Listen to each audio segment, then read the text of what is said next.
Орусия, Тажикстан, Белоруссия, Казакстан жана Кыргызстандын базар баалары бирдей болушу керек.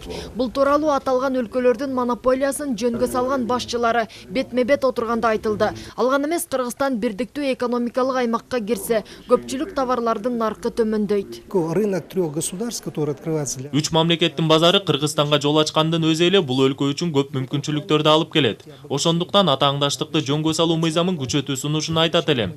Маселен, өз ишкерлерин колдоо менен бирге мыйзамдын негизинде ички базардын кызыкчылыгын дагы коргоп калуу керек.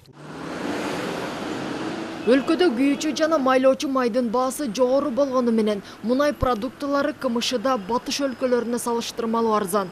Ал эми Кыргызстан экономикалык бирикмеге кошулса, товар бааларын жөнгө салууга уюмга мүчө мамлекеттер жардам берет.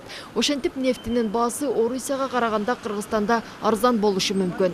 И выяснилось, что в масштабах СНГ... Бирок КМШнын көпчүлүк мамлекеттеринде дары-дармектин баасы кымбат. СССР чыгарып келген. Тилекке каршы биз аны жоготуп алдык. Ошондуктан бул тармакта батышка көз карандыбыз. Алар өз өлкөсүндө дары наркын элге ыңгайлуу кылып, а бизде каалаганын жасайт. Бул биздин элдин көйгөйү. Буга кайдыгер карабашыбыз керек. Кыргызстан бажы биримдигине киргенден кийин элге ыңгайлуу болгондой кылып бардык товарлардын баасын кыргыз өкмөтү коет жана алар катуу көзөмөлдөнөт. Бул эгерде кээ бир продуктлардын түрү көтөрүлүп кетчү болсо, бир айда 20%-тан үйдө көтөрүлүп кетчү болсо, мамлекет ошол азык-түлүк продуктларына толук көзөмөл киргизгенге укугу бар. Эң максимальный баасын коюп берет, ошодон үйдө сатканга акысы жок деген көзөмөлдү киргизет. Кыргызстан экономикалык бирикмеге кошулган соң баа саясаты күчөйт. Ага ылайык монополияга каршы кызматында тажрыйбалуу адистерди даярдоо үчүн жергиликтүү жогорку окуу жайлардын биринде бөлүм ачуу пландалууда.